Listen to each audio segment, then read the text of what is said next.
Mars media நேயர்களுக்கும் அன்பர்களுக்கும் இந்த நாள் இனிய நாளாக அமைய எல்லாம் வல்ல இறைவனை பிரார்த்திக்கின்றோம். இந்த சேனல் உங்களுக்கு பிடிச்சிருந்தா மறக்காம சப்ஸ்கிரைப் பண்ணுங்க, ஷேர் பண்ணுங்க, லைக் பண்ணுங்க, கமெண்ட் பண்ணுங்க. எனதொருமை கடகராசி நேர்களே, இந்த பதிவுல நம்ம என்ன பார்க்க போறோம் அப்படின்னா, குரோதி வருடம் வைகாசி மாத ராசி பலன். இந்த வைகாசி மாதத்துல உங்களுக்கு எந்தெந்த கிரகங்கள் அற்புதமா நன்மை செய்ய போறது, எந்தெந்த கிரகங்கள் மூலமா நீங்க கவனமா இருக்கணும், பரிகாரமா என்ன பண்ணினா ரொம்ப விசேஷம் அப்படிங்கிறத பத்தி நம்ம இப்ப பார்க்க போறோம். உங்களோட ராசிநாதன் அப்படின்னு பார்த்தீங்கன்னா சந்திர பகவான் மனோகாரகன். இந்த மனோகாரகன் சந்திர பகவான் எங்க இருக்காருன்னு பார்த்தீங்கன்னா ஜென்மராசியில இருக்கார். மாத ஆரம்பத்தில் ஜென்மராசியில் இருக்கிறதுனால இந்த மாதம் ஓரளவுக்கு உங்களுக்கு சந்தோஷமாக இருக்கும். சந்திராசிரம நாட்களில் மட்டும் கொஞ்சம் கவனமாக இருக்கும். 3-12 கூடிய அதிபதி புத பகவான் ஜீவனஸ்தானமாகிய 10ஆம் இடத்துல இருக்கார். அற்புதமான பலன்கள் உங்களுக்கு கண்டிப்பாக கிடைக்கும். எடுக்கிற முயற்சிகள் இப்போ சாதகமாகும். உத்தியோகத்தில் இருக்கிறவாளுக்கெல்லாம் உயர்வுகள், பரபரப்பாக இருப்பீங்க. அதேமாதிரி தொழில் வியாபாரத்துலையும் சுறுசுறுப்பாக இருப்பீங்க. 24/5/2024 இந்த புத பகவான் எங்க வரப்போறாருன்னு பார்த்தீங்கன்னா லாபஸ்தானமாகிய 11ஆம் இடத்துக்கு வந்து சூரிய பகவானுடன் இணைந்து புத ஆதித்ய யோகம் பெறார். அதனாலேயே கல்வி பயிலும் மாணவ மாணவிகளுக்கு கல்வியில் அற்புதமான ஒரு முன்னேற்றம் உண்டாகும். மனதுல ஒரு சந்தோஷம் இருக்கும். அதேமாரி சில பேருக்கு எடுக்கிற காரியங்கள் அற்புதமா நிறைவேறும். ஏன்னா அறிவுத்திறன் விருத்தியாகிறதுனால எடுக்கிற முயற்சிகள் இப்ப சாதகமாகும். உத்தியோகத்தில் இருக்கிறவாளுக்கெல்லாம் உயர்வுகள் காத்திருக்கு. இந்த சம்பள உயர்வு இதெல்லாம் கிடைக்கிறதுக்கு வாய்ப்புகள் நிறைய இருக்குங்க. அதேமாதிரி தொழில் வியாபாரமும் லாபகரமாகவும் மேன்மைகரமாகவும் செல்லும். 9/6/2024 முதல் இந்த புத பகவான் எங்க வரப்போறாருன்னு பார்த்தீங்கன்னா விரயஸ்தானமாகிய 12ஆம் இடத்துக்கு வந்து ஆட்சி அமைச்சு சஞ்சாரம் பண்ண போறார். செலவுகள் இன்னும் அதிகமா இருக்கும்.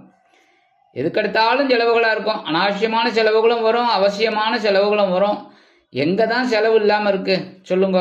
அந்த வகையில் செலவுகள் கொஞ்சம் நல்லபடியாக வரும். அந்த நல்லபடியாக இருக்கிற செலவுகளை அருமையாக செஞ்சுக்கோங்க. மற்றபடி அனாவசியமான செலவுகளை கொஞ்சம் குறைச்சிக்கிறது நல்லது. சில பேருக்கு பார்த்தீங்கன்னா குழந்தைகளோட கல்வி செலவு அதிகமாகும். அடுத்தபடியாக 4-11 கூடிய அதிபதி சுக்கிரபகவான் ஜீவனஸ்தானமாகிய 10ஆம் இடத்துல இருக்கார். பரபரப்பாக இருப்பீங்க. எடுக்கிற காரியங்களில் ரொம்ப கவனமாக இருப்பீங்க. சந்தோஷம் அதிகமாகும். உறவினர்கள் வருகை தருவார்கள். 20/5/2024 இந்த சுக்கிர பகவான் எங்க வரப்போறாருன்னு பார்த்தீங்கன்னா லாபஸ்தானமாகிய 11ஆம் இடத்துக்கு வந்து ஆட்சி அமைக்கிறார். அதனாலேயே பார்த்தீங்கன்னா இந்த நேரத்தில் உறவுகள் பலமா இருப்பா, உறவுகள் கை கொடுப்பாங்க. அதே மாதிரி வெளியூர் அல்லது வெளிநாட்டு பயணங்களின் மூலம் உங்களது வாழ்க்கையில் சில நன்மைகள் ஏற்படலாம். தொழில் வியாபாரம் நல்லபடியாக நடக்கும். சில பேருக்கு விலை உயர்ந்த பொருட்களை வாங்கி மகிழும் வாய்ப்புகளும் உண்டாகும். 13/6/2024 முதல் சுக்கிர பகவான் விரயஸ்தானமாகிய 12ஆம் இடத்துக்கு வரதுனால 13ஆம் தேதியிலிருந்து உங்களுக்கு செலவுகள் கொஞ்சம் கண்ணாபின்னு வரதுக்கு வாய்ப்புகள் இருக்கு. கவனமா இருக்கிறது ரொம்ப நல்லது. சில பேருக்கு பார்த்தீங்கன்னா வீடு மாற்றம், இடமாற்றம் அதெல்லாம் இனிமையா அமையும். 5-10 கூடிய அதிபதி செவ்வாய் பகவான் பாக்கியஸ்தானமாகிய 9ஆம் இடத்துல இருக்கிறது அற்புதம். எடுக்கிற காரியங்கள் ஓரளவுக்கு அனுகூலமா இருக்கும். குழந்தைகள் ஆதரவா இருப்பா. அதேமாதிரி தொழில் வியாபாரத்திலையும் கொஞ்சம் பொறுமையாக செயல்படுவீங்க. அந்த பொறுமைக்கு பரிசு கிடைக்கும். அதேமாரி உத்தியோகத்திலையும் ஓரளவுக்கு உயர்வுகள் உண்டு. 31/5/2024 முதல் இந்த செவ்வாய் பகவான் ஜீவனஸ்தானமாகிய 10ஆம் இடத்துக்கு வந்து திக்பலம் பெற்று ஆட்சி அமைக்கிறார். மேஷராசியில் ஆட்சி, அதுவும் 10ஆம் இடம்ங்கிறதுனால திக்பலம். அற்புதமான முன்னேற்றம் இப்போ உங்களுக்கு கண்டிப்பாக கிடைக்கும். தொழில் வியாபாரத்தில் நீங்கள் எடுக்கிற காரியங்கள்லாம் கூட்டாளிகள் அனுசரணையாக இருப்பாங்க. அதுவே பெரிய ப்ளஸ் பாயிண்ட்டு. அதேமாரி சில பேருக்கு புதுசாக தொழில் தொடங்கக்கூடிய ஒரு வாய்ப்புகள், உத்தியோகத்தில் இருக்கிறவாளுக்கு கண்டிப்பாக ஒரு உயர்வுகள், சீருடை பணியாளர்களாகிய காவல், இராணுவம், தீயணைப்புத்துறை, மருத்துவத்துறையில் வேலை பார்க்கும் அன்பர்களுக்கு எதிர்பார்க்கும் இடமாற்றம், பதவி மாற்றம், பதவி உயர்வு, சம்பள உயர்வு அருமையாக வந்து சேரும். தனவாக்கு குடும்பஸ்தானாதிபதி சூரிய பகவான் மாத ஆரம்பத்தில் லாபஸ்தானத்தில் இருக்கார். அற்புதமாக அந்த மாதம் ஃபுல்லாக வைகாசி மாதம் ஃபுல்லாக லாபஸ்தானத்தில் இருக்கார். லாபம் தான் இனிமே எடுக்கிற காரியங்கள்லாம் அற்புதமாக நிறைவேறும். அதுவும் 2ஆம் வீட்டு அதிபதி 11ஆம் இடத்துல இருக்கிறது ரொம்ப விசேஷம். என்ன தனவரவு இப்போ தாராளமாக கிடைக்கும். ரொம்ப நாளாக நீங்கள் ரொம்ப கஷ்டப்பட்டுருக்கீங்க எல்லா விஷயத்துலையும், உடல் ஆரோக்கியத்துலேயும் சரி, காசு விஷயத்துலேயும் சரி, எல்லாமே பார்த்தீங்கன்னா உங்களுக்கு ஏதோ ஓடிட்டு இருந்திருக்கே தவிர பெரிய அளவில் ஒரு முன்னேற்றம்னு சொல்கிறதுக்கு இல்லை. கடகராசிக்காரர்களுக்கு பெரிய அளவில் முன்னேற்றம்னு சொல்ல முடியாது. ஏன்னா உடல் ஆரோக்கியமும் பயங்கரமாக இருந்திருக்கு. சரி, நிதி நிலைமை அதில் போராடுற மாதிரி தான் இருக்குது. அந்த வகையிலலாம் எல்லாம் மாற்றம் கண்டிப்பாக கிடைக்கும். சூரிய பகவான் அப்படியே லாபத்தில் வந்து உட்காந்துட்டு உங்களுக்கு உத்தியோகத்தில் ஒரு உயர்வுகளை கொடுப்பாங்க. எப்போவோ வர வேண்டிய அந்த இன்சென்டிவ் அதெல்லாம் இப்போ கிடைக்கிறதுக்கு வாய்ப்புகள், அதே மாதிரி இன்க்ரிமெண்ட்டு இதெல்லாம் கிடைக்கிறதுக்கு வாய்ப்புகள் நிறையா இருக்குங்க. சில பேருக்கு பார்த்தீங்கன்னா இந்த புதுசாக வேலை தேடுற குழந்தைகளுக்கு வேலை வாய்ப்பு நல்லபடியாக வரும். அடுத்தபடியாக தொழில் வியாபாரம் லாபம் லாபம் லாபம், கண்டிப்பாக லாபம் அதிகமாக தான் கிடைக்கும். அதேமாரி கொடுத்த வாக்குறுதிகளை காப்பாற்றி மகிழ்வீர்கள். குடும்பத்திற்கு தேவையான சில அத்தியாவசிய பொருட்களை வாங்கி மகிழ்வீர்கள். ராகு பகவான் பாக்கியஸ்தானமாகிய 9ஆம் இடத்துல இருக்கார். கேது பகவான் சகாயஸ்தானமாகிய 3ஆம் இடத்துல குருவோட பார்வையை வாங்கிட்டு அற்புதமாக சஞ்சாரம் பண்ணுறார். அதனாலேயே பதிலா உடன்பிறப்புகள் உங்களுக்கு ரொம்ப அனுகூலமாக இருப்பார். உடன்பிறப்புகள் ரொம்ப அனுகூலமாக இருப்பார். அதே மாதிரி எடுக்கிற முயற்சிகள்லாம் இப்போ உங்களுக்கு சாதகமாகும்.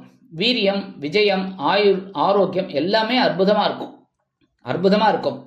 அதே சமயம் பார்த்தீங்கன்னா தந்தையாரின் மூலம் உங்களுக்கு வரவேண்டிய சில உயர்வுகள் கண்டிப்பாக கிடைக்கும். உதவிகள் வச்சுக்கலாம், உயர்வுகள் வச்சுக்கலாம், எது வேணாலும் தந்தையாரின் மூலமாக, தந்தை வழி உறவினர்கள் மூலமாக உங்களுக்கு கிடைக்கிறதுக்கு வாய்ப்புகள் இருக்குங்க. இந்த வெளிநாட்டில் போய் படிக்கணும், வெளியூரில் போயிட்டு படிக்கணும், இல்லை வெளிநாட்டில் போய் உத்தியோகம் பார்க்கணும், வெளியூரில் போய் உத்தியோகம் பார்க்கணும்னு நினைக்கிறவாள்லாம் தாராளமாக உபயோகப்படுத்திக்கலாம். ஏன்னா 3ஆம் இடம் 9ஆம் இடம்ங்கிறது ரொம்ப அற்புதமான இடங்கள் தான், நல்லபடியாக உங்களுக்கு அமையும். அடுத்தபடியாக 6, 9 குடை அதிபதி குரு பகவான் லாபஸ்தானமாகிய 11ஆம் இடத்துல இருக்கிறது அற்புதம். அதான் சொன்னேன், உங்களுக்கு அடி தூள் தான் இனிமே. அதாவது இவ்வளோ நாள் பட்ட கஷ்டங்கள், கவலைகள், சிரமங்கள் எல்லாமே கொஞ்சம் கொஞ்சமாக விலக ஆரம்பிக்க போகிறது. எடுக்கிற காரியங்கள்லாம் இப்போ அற்புதமாக சித்திக்க போகிறது. அதேமாரி மனசில் ஒரு சந்தோஷம் இருக்க போகிறது. 11ஆம் இடத்துல இருக்கிற குரு பகவான் உங்களுக்கு நிறைய நன்மைகளை கொடுக்க போகிறார், உத்தியோகத்துலேயும் சரி, தொழில் வியாபாரத்துலேயும் சரி. அதேமாரி கடன் சுமை கண்டிப்பாக குறையும். தந்தை வழி உறவுகள், பூர்வீக சொத்துக்கள் இதெல்லாம் உங்களுக்கு வரத்துக்கு வாய்ப்புகள் நிறையா இருக்குங்க. குருவோட பார்வைன்னு பார்த்தீங்கன்னா 5ஆம் பார்வையை உங்களோட சகாயஸ்தானமாக 3ஆம் இடத்தை பார்க்கறதுனால முயற்சிகள் பலிதமாகும். உடன்பிறப்புகள் அனுகூலமாக இருப்பார்கள். அடுத்தபடியாக 7ஆம் பார்வையை உங்கள் புத்திரஸ்தானத்தை பார்க்கறதுனால புத்திரர் வழியில் உங்களுக்கு சில நன்மைகளை எதிர்பார்க்கலாம். புத்திரர் வழியில் உங்களுக்கு சந்தோஷம் உண்டாகும்.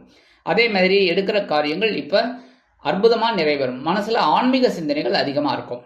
அதேமாரி புனித தல யாத்திரை இதெல்லாம் செல்றதுக்கு வாய்ப்புகள் உங்களுக்கு சேர்ந்து வரும். அடுத்தபடியாக 9ஆம் பார்வையை உங்களோட களத்திரஸ்தானமாகிய 7ஆம் இடத்துல பார்க்கறதுனால களத்திரம் புனிதமடைகிறது. இந்த களத்திரஸ்தானம் புனிதமடைகிறது. அதனால சுபகாரிய பேச்சுக்கள் நிறைவேறும். அதேமாரி ரொம்ப நாள் ஒரு மகனுக்கோ அல்லது மகளுக்கோ திருமண யோகம் அப்படிங்கும்போது அந்த திருமண யோகம் இப்போ கைகூடும். அதேமாரி புத்திரபாக்கியம் எதிர்பார்த்து கொண்டிருந்தவர்களுக்கு புத்திரபாக்கியம் ஏற்படும். 7, 8 குடை அதிபதி சனீஸ்வர பகவான் அஷ்டம ராசியில் இருக்கார். 8ஆம் இடத்து அதிபதி 8ஆம் இடத்துல இருக்கிறதுனால முக்கியமாக உடல் ஆரோக்கியத்தில் கவனமாக இருக்கணும். அதாவது நீங்கள் ஏகப்பட்ட கஷ்டங்களை அனுபவிச்சாச்சு, அதனால மறுபடியும் மறுபடியும் மறுபடியும் பிரச்சனைகளை பகவான் கொடுத்துட்டே இருக்க மாட்டார். புரியுறதா? அதை முதல்ல நினச்சிக்கோங்க.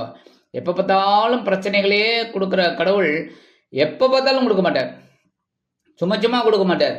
அந்த வகையில் பிரச்சனைகள் கொஞ்சம் குறையும். ஆனால் என்ன, உடல் ஆரோக்கியத்தில் கொஞ்சம் கவனம் எடுத்துக்கோங்க, வேற ஒன்றும் பெருசாக இல்லை. அதேமாரி சில நேரங்களில் அவமானங்களை சந்திக்க நேரிடலாம். அப்படிங்கிறதுனால பேசுகிற வார்த்தையில் கவனமாக இருக்கணும். சரியா? வாழ்க்கை துணை மூலமாக இந்த மாதிரிலாம் கொஞ்சம் பிரச்சனைகள் வரலாங்கிறதுனால கொஞ்சம் கவனமாக இருக்கிறது. பேசுகிற வார்த்தையில், வாகன பயணங்களில் இதெல்லாம் கொஞ்சம் கவனமாக இருக்கணும்.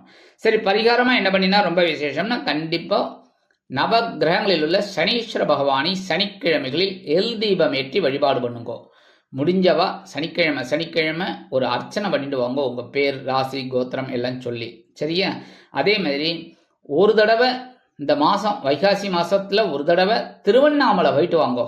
திருவண்ணாமலை போயிட்டு அருணாச்சலேஸ்வரரையும் அம்பிகையையும் வழிபாடு பண்ணிட்டு வாங்கோ. கண்டிப்பாக உங்கள் மனசில் இருக்கிற குறைகள் தீரும். ஆக இந்த சிறு பரிகாரங்களின் மூலம் கடகராசி அன்பர்களுக்கு குரோதி ஆண்டு வைகாசி மாதம் ஒரு அற்புதமான ஏற்றம் தரும், மாற்றம் தரும் மாதமாக அமையும் என்று கூறி விடைபெறுகிறேன். நன்றி, வணக்கம். மீண்டும் ஒரு அருமையான பதிவில் நான் உங்களை மனமகிழ்ச்சியோடு சந்திக்கிறேன். வாழ்த்துக்கள். வாழ்க வளமுடன். இந்த சேனல் உங்களுக்கு பிடிச்சிருந்தா மறக்காம சப்ஸ்கிரைப் பண்ணுங்க, லைக் பண்ணுங்க, ஷேர் பண்ணுங்க.